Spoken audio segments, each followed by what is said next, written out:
Mari bersukacita di dalam Tuhan.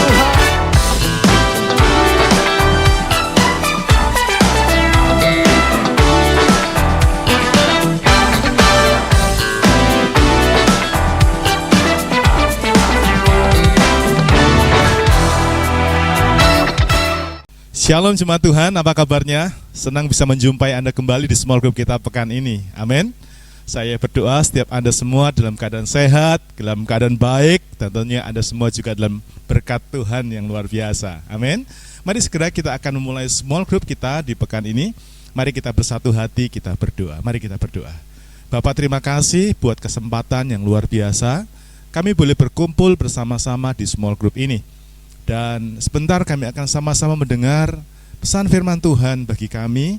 Mari kiranya Engkau mengurapi kami, menuntun kami, membimbing kami, dan berikan kepada kami hikmat pengertian untuk bisa menerima firman Tuhan dengan roh kami.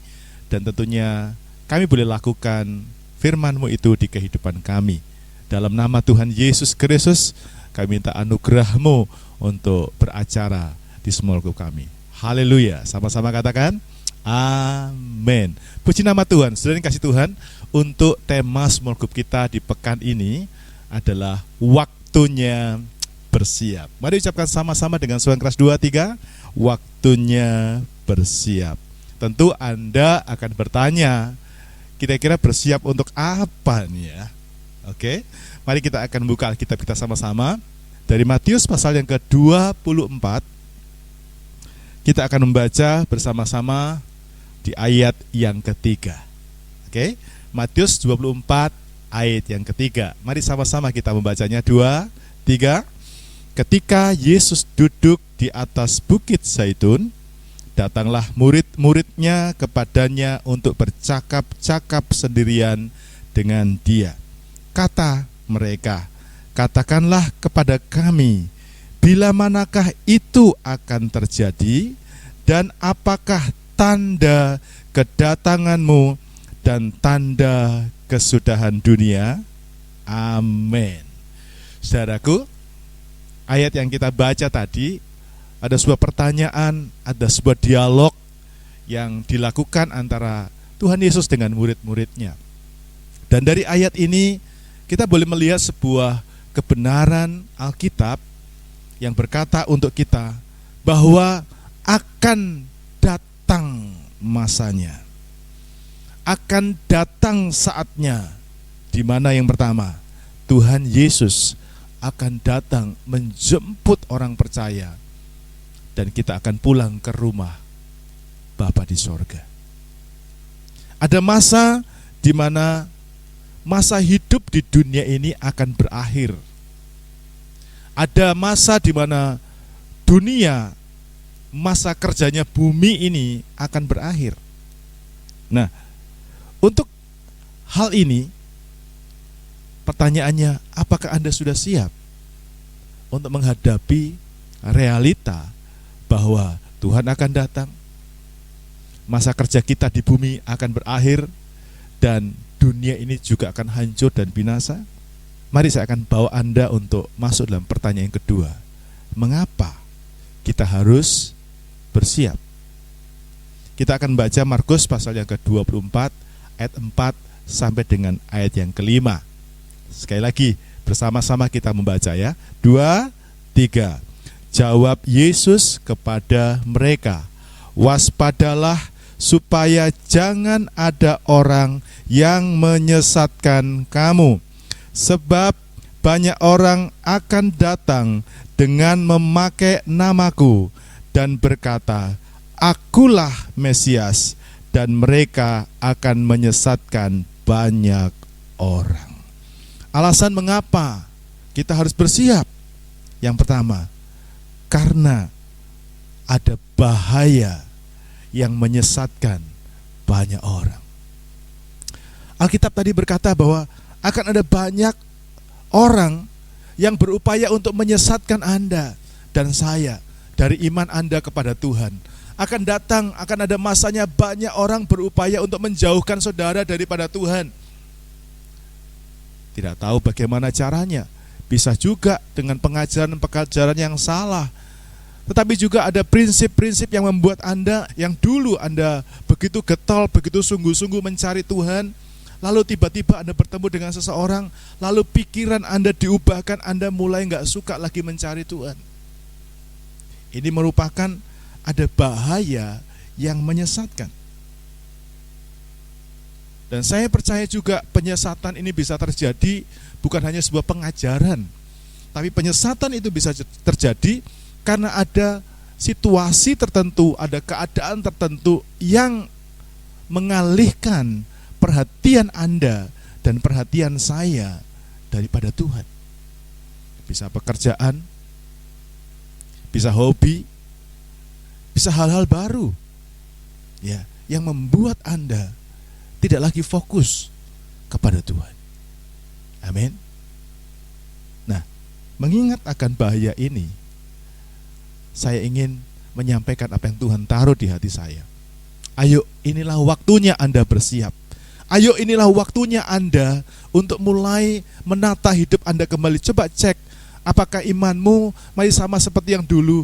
Apakah keseriusanmu dalam mengikut Tuhan masih sama dengan yang dulu? Ataukah engkau mulai merosot? Jam-jam doamu, jam persekutuanmu dengan firman Tuhan, jam doamu, jammu ke gereja, apakah sama dengan dulu ataukah sekarang sedang merosot?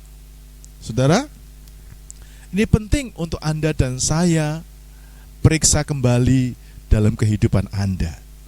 Amin, saudara-saudara. Jangan heran saudara ya, karena hal ini membuat kita bisa jauh daripada Tuhan. Sekali lagi, waktunya bersiap, karena akan ada bahaya yang menyesatkan banyak orang. Yang kedua, mengapa kita harus bersiap? Kita membaca sama-sama masih dalam Matius pasal 24 ayat 6 sampai dengan ayat yang ke-8. Mari bersama-sama kita membacanya ya. 2, 3. Kamu akan mendengar deru perang atau kabar-kabar tentang perang. Namun berawas-awaslah, jangan kamu gelisah, sebab semuanya itu harus terjadi, tetapi itu belum kesudahannya. Sebab bangsa akan bangkit melawan bangsa, dan kerajaan melawan kerajaan. Akan ada kelaparan dan gempa bumi di berbagai tempat. Akan tetapi semuanya itu barulah permulaan penderitaan menjelang zaman baru. Haleluya. Yang kedua, alasan mengapa saudara dan saya harus mulai bersiap-siap dari sekarang. Yang kedua adalah karena akan ada masa yang sulit. Alkitab tadi mencatat, sebelum Tuhan itu datang, sebelum kesudahan segala sesuatu, itu akan dimulai dengan sebuah tanda-tanda yang diadakan, yang terjadi di atas muka bumi. Alkitab berkata, tandanya adalah ada masa yang sulit. Sulitnya di mana, saudara? Alkitab tadi mengatakan bahwa akan ada perang.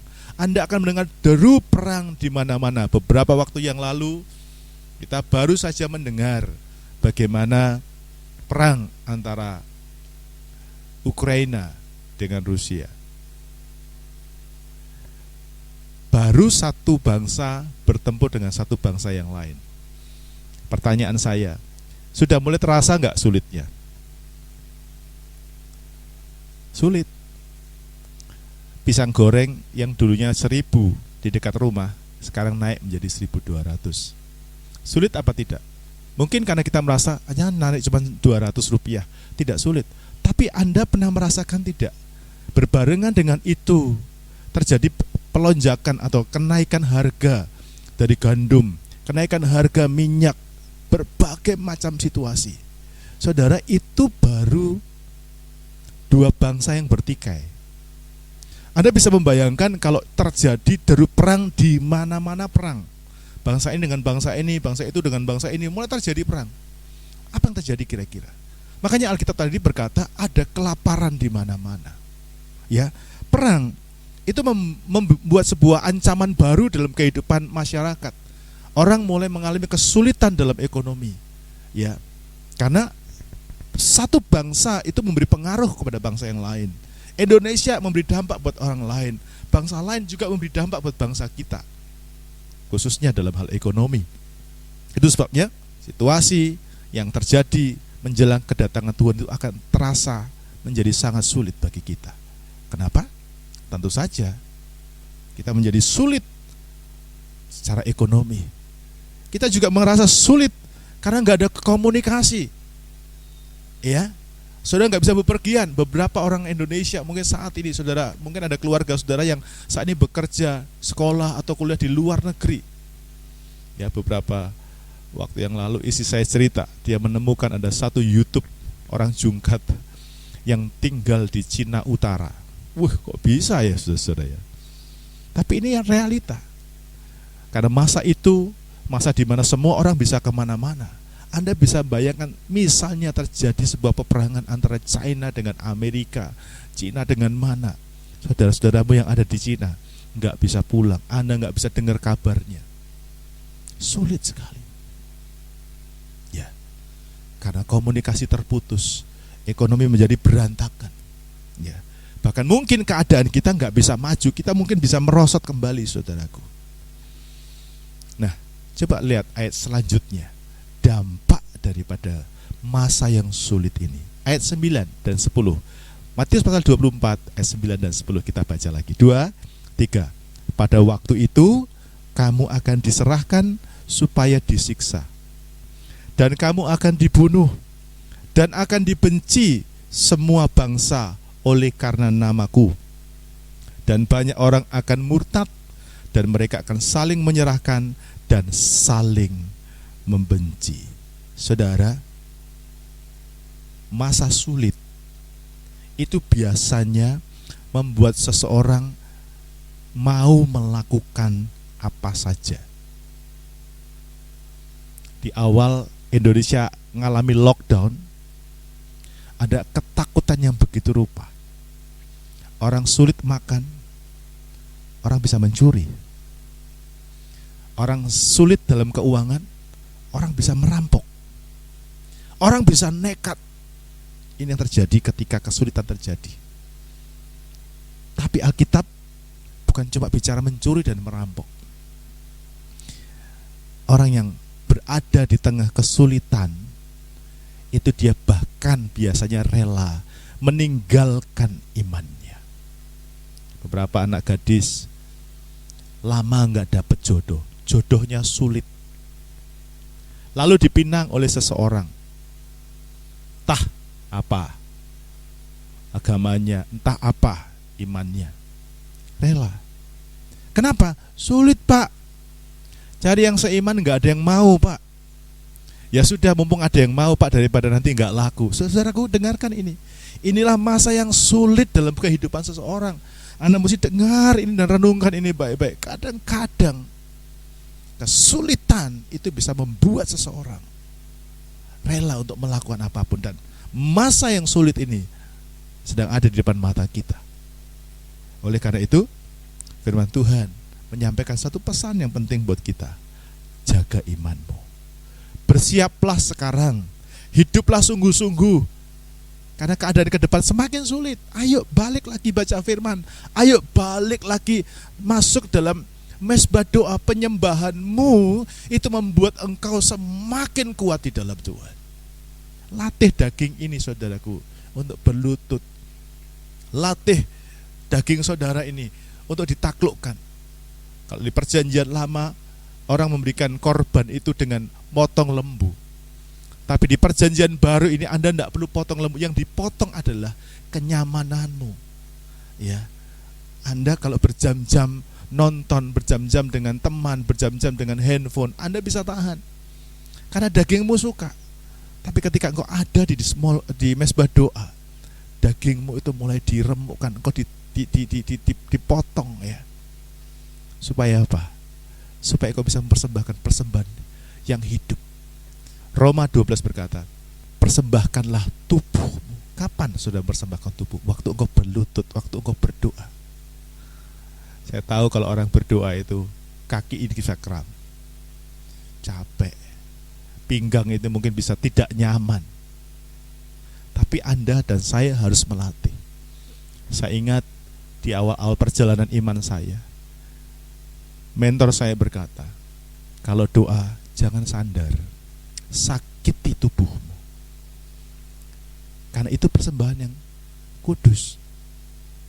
Kalau hari ini saya bisa berdoa, walaupun enggak ada sandaran, walaupun harus berlutut, walaupun harus bersila, itu karena saya belajar menaklukkan diri saya. Saya belajar menaklukkan. Pertanyaan segini, apakah saya tidak merasa sakit untuk tubuh? Sakit, saudara. Apakah saya tidak merasa kram, saudara? Tapi saya melatihnya. Saya mau memberikan persembahan yang terbaik saya buat Tuhan. Karena nanti ada masa sulit di mana Anda bisa terancam dengan iman saudara. Alkitab berkata, Anda akan dibenci karena namaku. Ya, ini yang kedua. Karena itu bersiaplah sekarang, periksa dan perhatikan keadaan iman saudara. Sekarang kita lihat yang ketiga. Mengapa kita harus bersiap? Baca sama-sama Matius 24 ayat 12 sampai 13. 2, 3. Dan karena makin bertambahnya kedurhakaan, maka kasih kebanyakan orang menjadi dingin. Tetapi orang yang bertahan sampai pada kesudahannya akan selamat.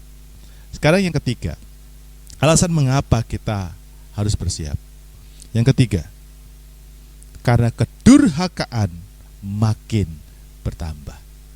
Sekali lagi, karena kedurhakaan makin bertambah. Saudara, sebelum kedatangan Tuhan, sebelum kesudahan segala sesuatu, firman Tuhan berkata akan ada yang datang. Apa? Kedurhakaan makin bertambah. Apa itu kedurhakaan? Kedurhakaan itu adalah kejahatan.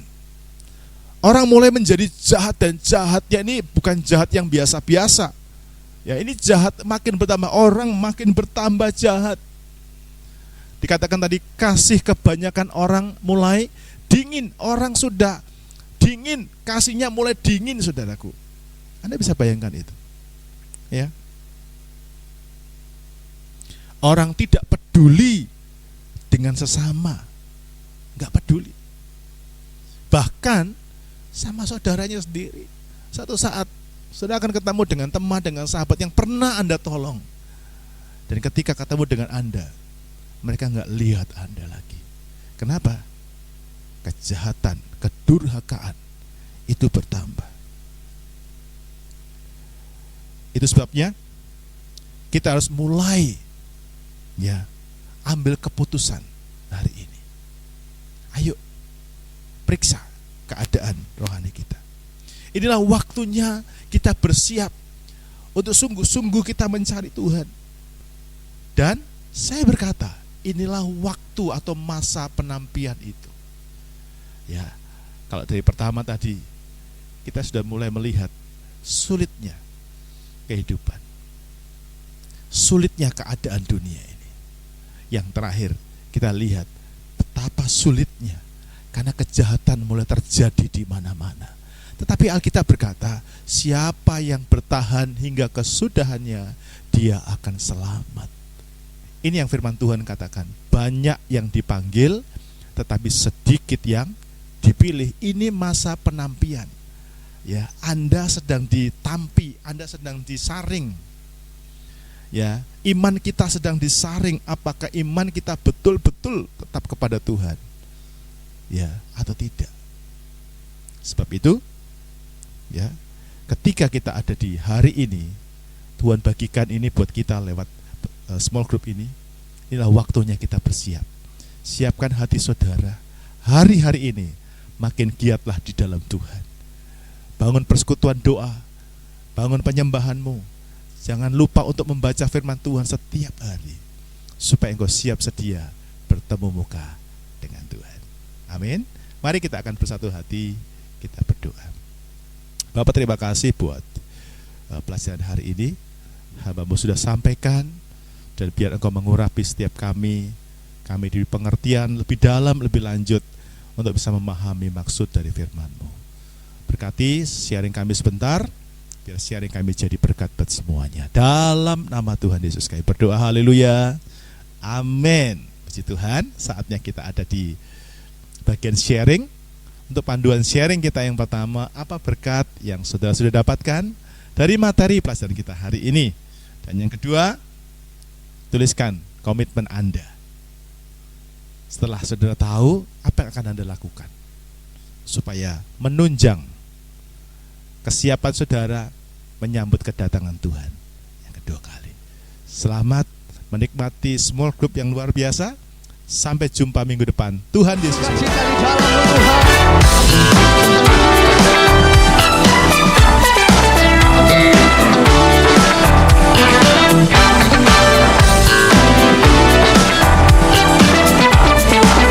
di dalam Tuhan. Takkan ku izinkan ketakutan, karena imanku pada Yesus Tuhan.